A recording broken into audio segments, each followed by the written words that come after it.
Faz sentido se comemorar a proclamação da República no Brasil?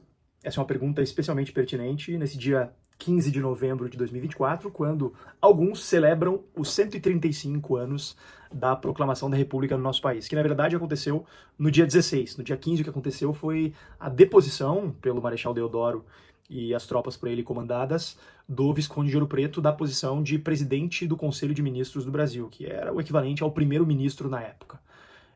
E acho que é difícil sustentar a tese de que a gente deve comemorar a proclamação da República no Brasil. Na minha opinião, não tanto pela monarquia, mas também pela monarquia. A monarquia no Brasil era, sinceramente, o menor dos nossos problemas. É possível se argumentar que a monarquia no Brasil acabou limitando, de certa maneira, a modernização do nosso país.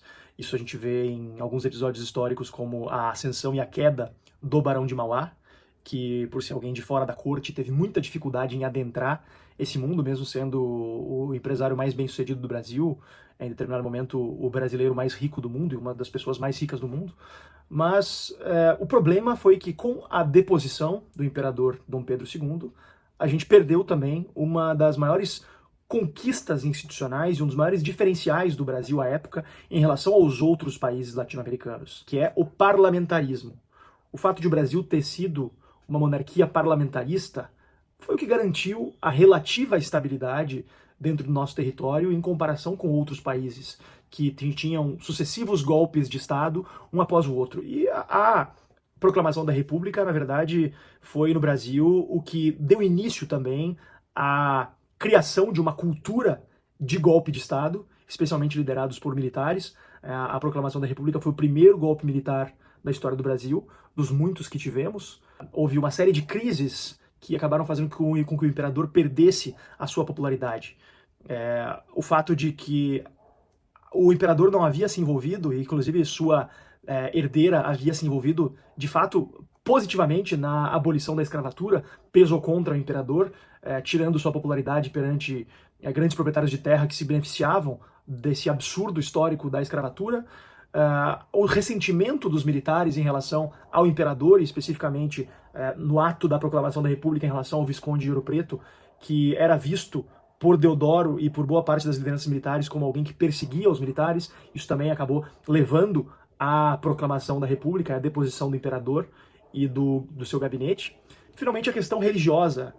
Havia uma discussão muito grande em relação ao fato de o imperador ser um membro da maçonaria, e isso acabou pesando contra, ele acabou perdendo o apoio de lideranças importantes da Igreja Católica, que viam isso como um mau sinal, como algo evidentemente negativo para a Igreja Católica, e que, sinceramente, na minha opinião, não depõem contra o imperador. Eu pessoalmente não sou maçom, mas não acho que seja uma instituição que traga qualquer conotação negativa à atuação de alguém ou que deponha contra valores de alguém de forma alguma. Então, o imperador acabou sendo vítima de suas escolhas, claro, que acabaram acarretando uma perda de popularidade dentre meios importantes, meios influentes, e com o golpe militar de 15 de novembro de 1889, infelizmente acabou caindo também o parlamentarismo. Foi um caso clássico em que se jogou a criança junto com a água do banho. Se queria acabar com a monarquia, mas acabou se acabando também com um dos principais traços institucionais que garantiam a estabilidade relativa do nosso país na América Latina.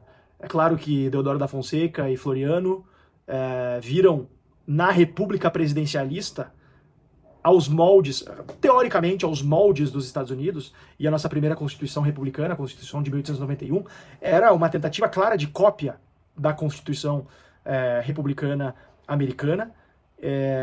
Só que também eles perceberam muito claramente que transformar o Brasil numa república presidencialista atendia à sua busca por um poder menos limitado do que o poder de um primeiro-ministro em uma república parlamentarista, que dependeria de maiorias parlamentares, podendo sofrer moções de desconfiança que levassem à sua perda de poder. Enquanto que em uma república presidencialista bastaria eles vencerem as eleições populares, que naquela época estavam muito longe de ser democráticas, muito longe de serem transparentes e muito longe de serem justas, e para se manterem no poder até o final de suas vidas, ou até que fossem golpeados por outros militares, que foi o que acabou acontecendo com ambos.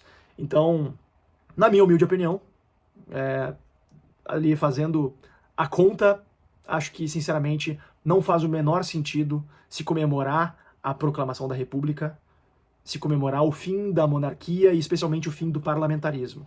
Especificamente sobre o parlamentarismo, nós tivemos diversas oportunidades de voltar ao parlamentarismo. Durante a Constituição de 88, a gente teve a oportunidade de voltar a ter o parlamentarismo no Brasil.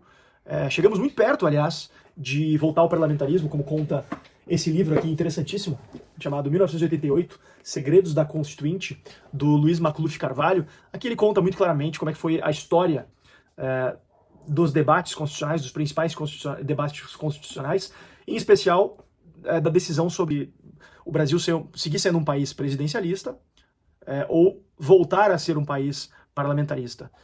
E aqui fica bastante claro que houve um homem que foi o grande culpado pelo Brasil não se transformar em um país parlamentarista. Esse homem se chama Mário Covas, que em sua pretensão de se tornar o próximo presidente da República nas eleições que aconteceriam em 1989, queria que o Brasil seguisse sendo presidencialista. O que se conseguiu foi a realização, 5 anos depois, de um plebiscito para se decidir entre monarquia ou república e entre presidencialismo e parlamentarismo. Infelizmente venceu a república presidencialista e cá estamos. 30 anos depois, seguimos vivendo de crise em crise, de impeachment em impeachment, ou de quase impeachment, e seguimos aqui afundando nesse lodaçal desse presidencialismo de cooptação que virou o sistema de governo do Brasil. Então, definitivamente, na minha opinião, não faz sentido comemorar a proclamação da República, em especial o fim do parlamentarismo no Brasil. Grande abraço, até a próxima.